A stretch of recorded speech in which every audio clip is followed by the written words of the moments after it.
So we've talked about interval convergence when it came to geometric series, right? But that's really the only time we've talked about it.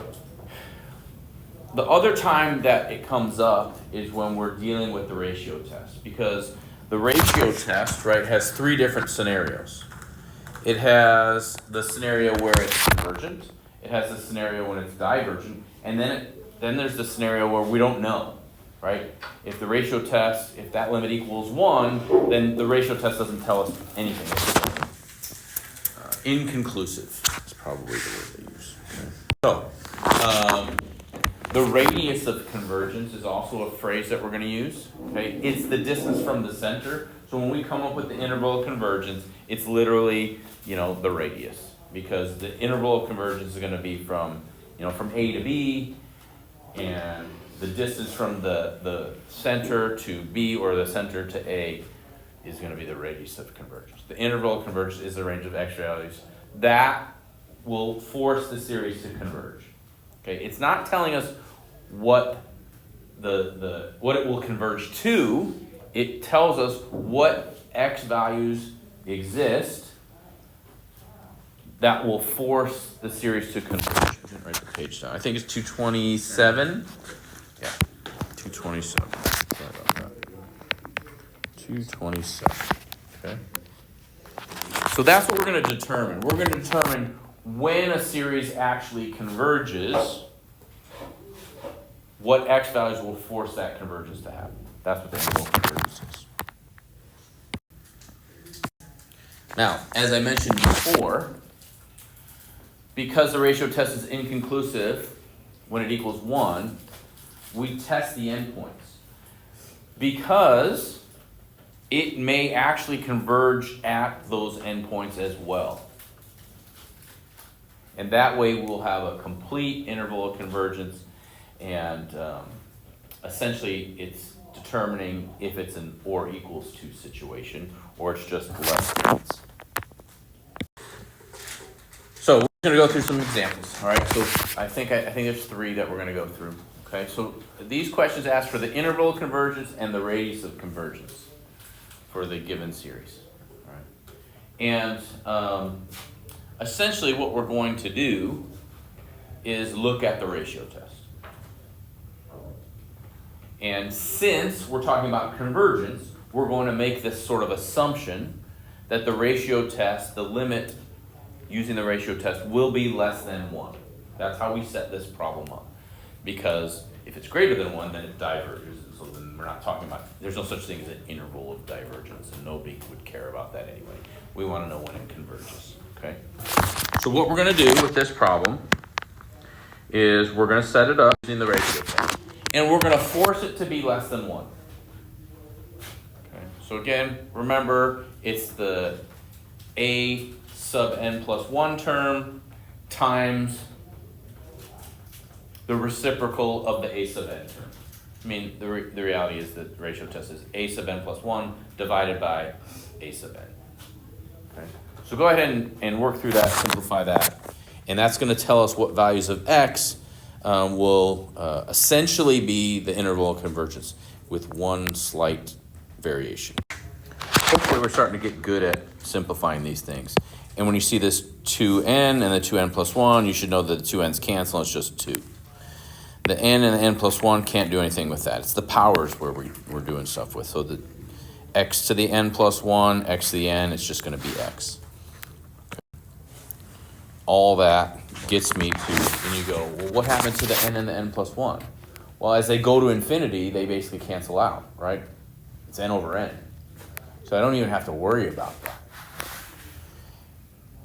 Because as these go to infinity, this goes to infinity, right? The 1 becomes inconsequential. Now, along those lines, again, I talk about that Facebook group all the time. Don't ever write infinity over infinity. Equals, they hate that. We all understand what it means, but they will immediately discount anything else, and you won't get a point for part of the FRQ if you write infinity over infinity. So if that happens and you write it down and you go, ugh, I can't write this down, you got to backtrack. And now you got to do L'Hopital's L'Hopital's where you just got it, whatever, however, this is America. I don't want to say his name. But then you got to split it up. Limit of the numerator equals infinity, limit of the denominator equals infinity. We all know that means infinity over infinity, you just can't write it. They get really hung up on that. Why they choose that one to fight over, I don't know. But that's the one and 0 over 0, they hate that one too. Just be careful. Or you just skip it like I did, and I didn't write it at all. I understand that it's infinity over infinity, right? That's what n over n is. But that's 1, and it just goes away, and we just don't write it. Okay. All right, now, in order for this to converge, this has to be true, so I have to figure out, all right, what is the interval going to be here, right? So obviously this is 2x less than 1, or 2x has to be greater than -1, or -2, however you want to set that up. Okay, essentially it looks like this. So this is the start of my interval of convergence, right? Of course, I need to get x by itself, divide by 2.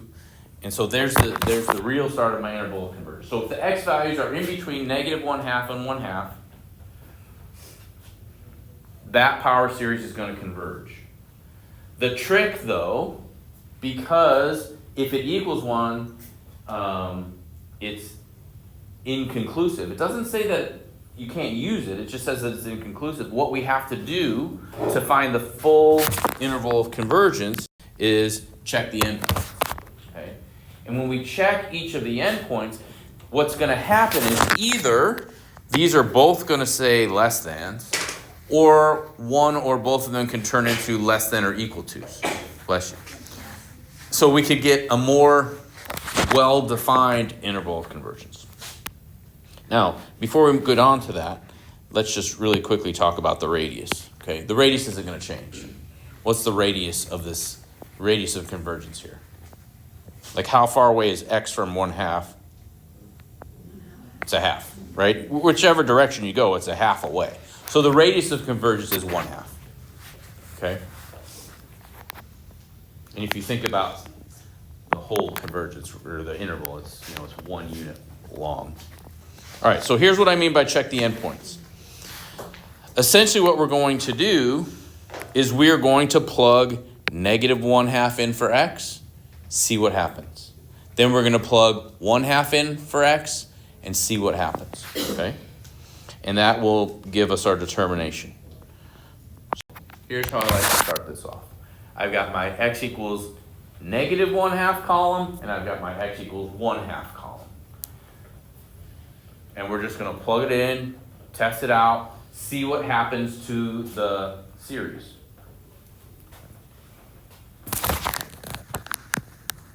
So let's start with -1/2. We're going to take the original series, because we're not doing limits or anything. We're just going to see what happens to the original series. All right, when I plug -1/2 in. All right, so we've got some algebra to deal with here. You can't just multiply these straight up. You can think of this -1. You can kind of pull that out.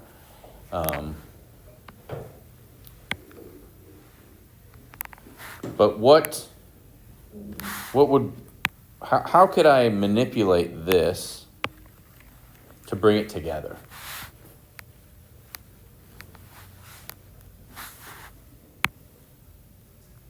So let's start by taking the -1 out.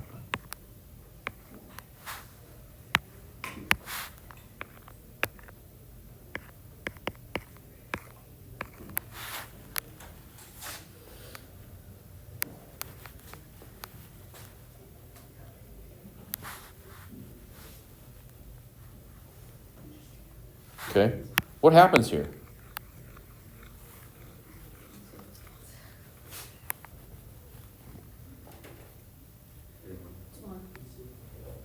Is it 1? Don't they have to be the same base? Oh, should we make them the same base? Let's make them the same base. How can I make them the same base? 2 to the -n. So this becomes 2 to the -n, 2 to the n. What happens? 2 to the 0, which is 1. Yes, they do cancel out, right? But you can't. You don't want to cancel them out. See, the algebra, I know it gets you to the same place, but you can't go 2 times 1/2. You can't do that. The algebra rules don't allow that, even though it still gets us to 1. Okay? It actually gets us to 1 to the n, so that would be bad. It's more important that we think of it like this. Okay? And then, so I end up with all this on top is just this in blue. Okay? Which is that. So that's the thing where we got to be, and I erased what I'd written down before because I'm running out of room. I want to fit it all in one slide. But you should leave it. Because I think one of the things that we get hung up on sometimes is the algebra. Not the calculus. All right. So now we have to determine, does this power series converge or diverge? Because if it converges, then negative 1/2 is a part of the interval of convergence. If this diverges, then it's not. So, first thing to test, what should we test? Nth term test. Does it equal 0? If I take the limit of that as n approaches infinity, does it equal 0? Yes, it does. So guess what? Nth term test doesn't help us. Okay? So the nth term test only proves divergence. That doesn't necessarily mean that it converges. All right? So what's the next test you're thinking about when you see a problem like this? Now, some of you were thinking about it already, but I want you to get out of that habit. I want you to go to nth term test first. Okay? What's the next test you should be thinking about here? Alternating series. Okay? Okay, we've got the alternating part, decreasing part. Is the limit of this equal 0? We already talked about that, right? So it is.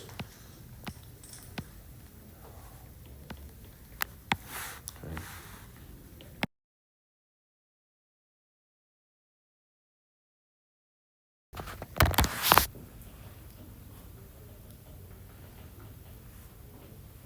Now, something I'm starting to learn is when the problem itself isn't determined, like if this was a standalone problem, then you definitely want to say it's decreasing, it equals 0, it's alternating. You want to state those conditions, but when it's sort of like a problem within a problem, I don't think they care so much about that. Because that's not what we're trying, this isn't what we're trying to prove, right? We're trying to do this. So when we're working within the problem and we use another test within the problem, it seems like it's okay if you skip a little bit of steps. But if you want to be safe, when in doubt, write it out. Okay? So, yes, alternating, decreasing, limit equals 0. This converges by the alternate series test, which means negative 1/2 is part of the interval of convergence. All right? So notice I put the or equals to there. So if it converges, it is? Correct. If it converges, if the endpoint forces the power series to converge, then that's where the or equals comes in. If it doesn't, and it diverges, then we leave it alone, and it's still just less than. Okay? All right, so now we got to go through that all again with 1/2. So the only thing that changes here is this becomes positive 1/2 instead of negative.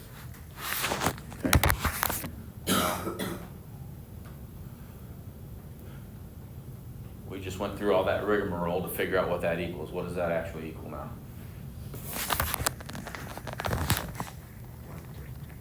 What? No. Just 1. Yep, just 1 over n. Okay, so what do we know about that series? Huh? Why? What kind of series is it? I was thinking It's P series, but there's a special one. And I heard somebody say it. Harmonic. The harmonic series is always divergent.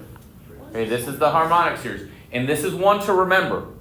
That 1 over n is always divergent. That is the harmonic series. And you are absolutely allowed to say that. You don't. Yes, it is a special P series, right?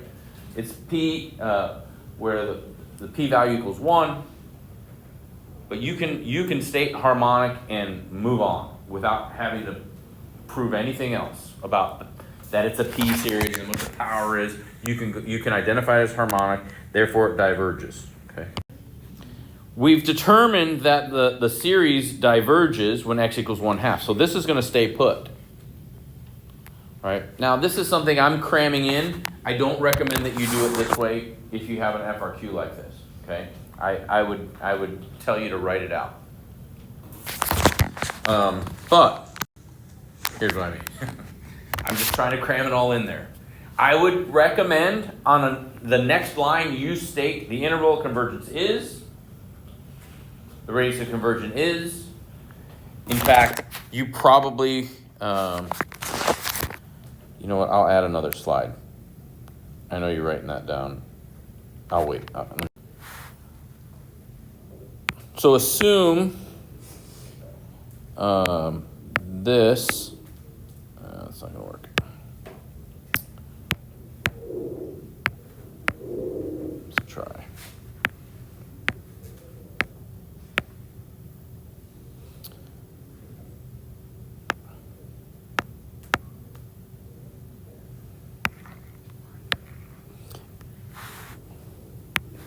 What you would normally have in your work, let's see if I can make this happen.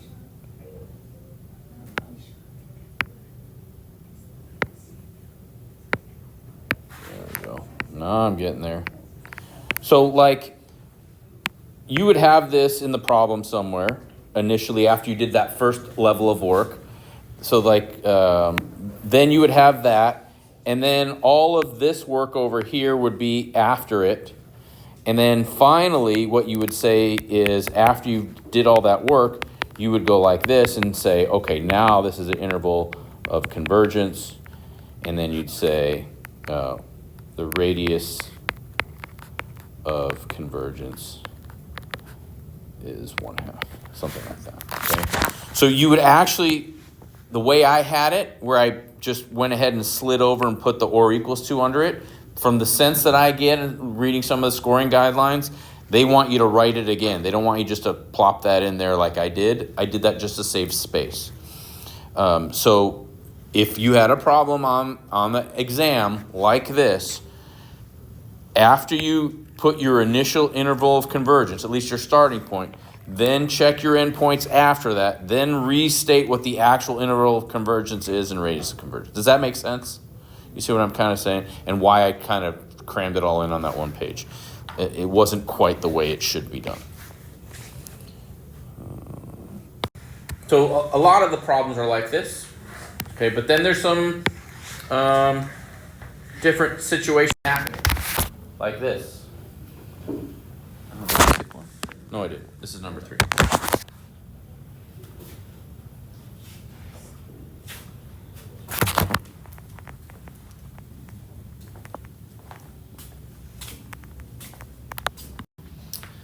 So we start off the same way, okay? We have this power series, and we start off using the ratio test exactly the same way.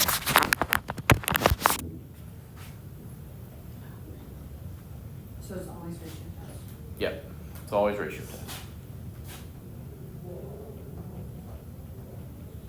Now, in this case, because I did not even start with a fraction,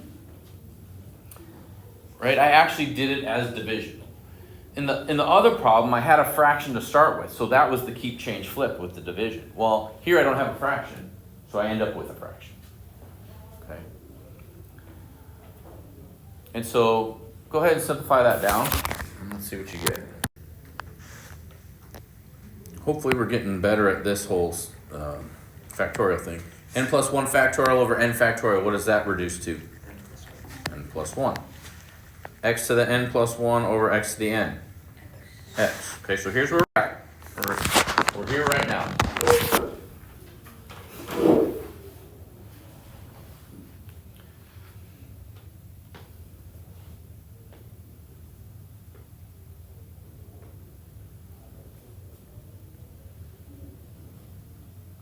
Is there any value of x that makes this true? Okay, the absolute value less than 1, right? So the absolute value is always a non-negative. 0. X equals 0? Anything else? Like if x's are negative, Is there anything less if x is less than 0, than absolute? so the absolute value takes care of the negative, right? So just So even if I had negatives inside here, it wouldn't matter, it would turn it positive. So is 0 the only value? Is there any other value for x that will make this true? No, the answer is no.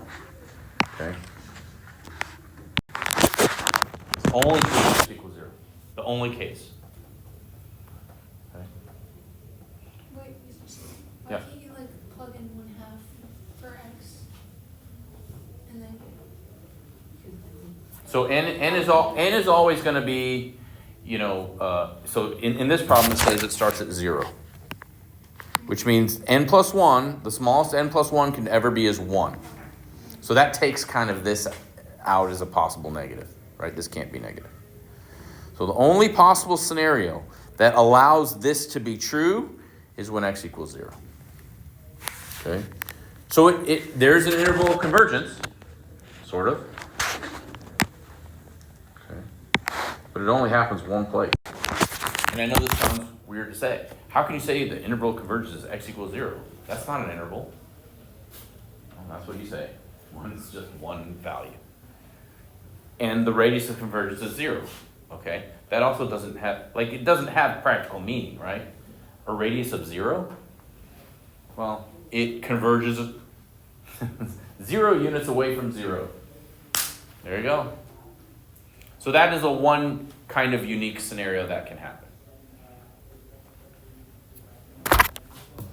But it still converges at some point, right? It's divergent everywhere else, but at 0 it converges. That's one unique scenario. Here's another unique scenario. Any other questions about that before we move on from it?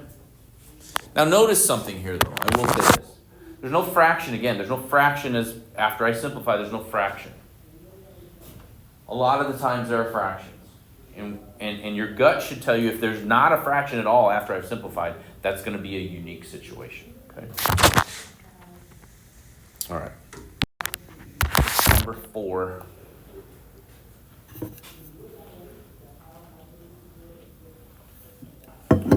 Why don't you just try this one?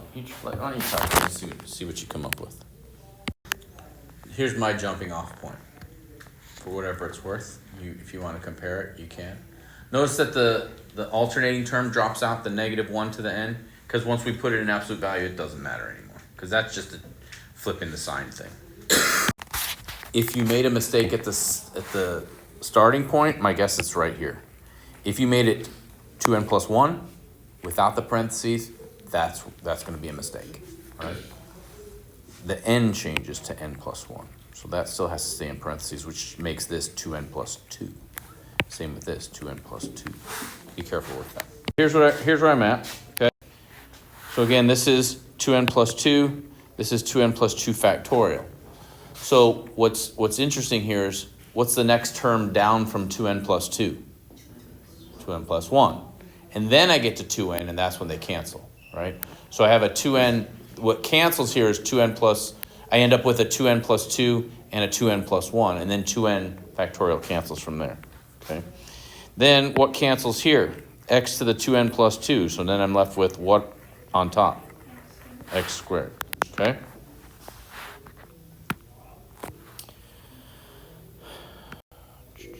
So this is what you should have gotten after you simplify. And that's as far as you can simplify. So the question is, what values of x will this be true for?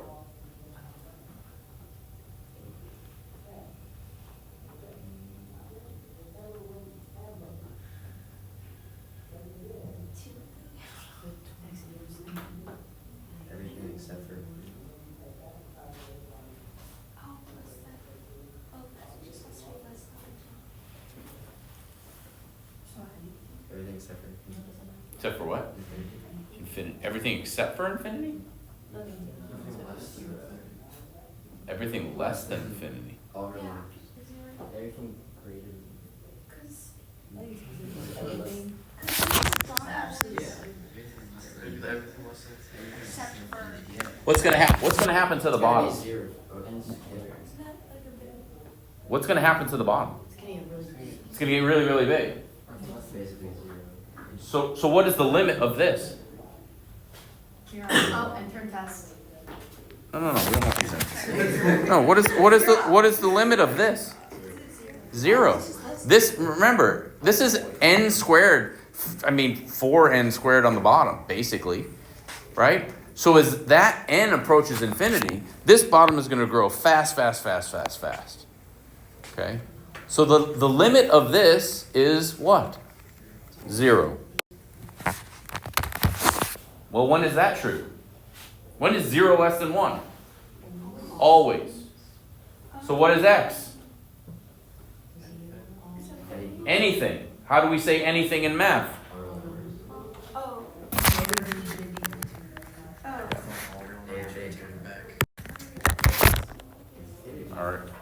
So our interval of convergence is negative infinity to infinity, which is anything. Wait, All real numbers. if x was infinity though, wouldn't it be infinity over X, infinity is an idea, not a number. Okay, so you can't plug in. No, you can't plug in infinity for x. No. So you can't just, yeah. No. Infinity is not a number. It's a concept. It's an idea. Right?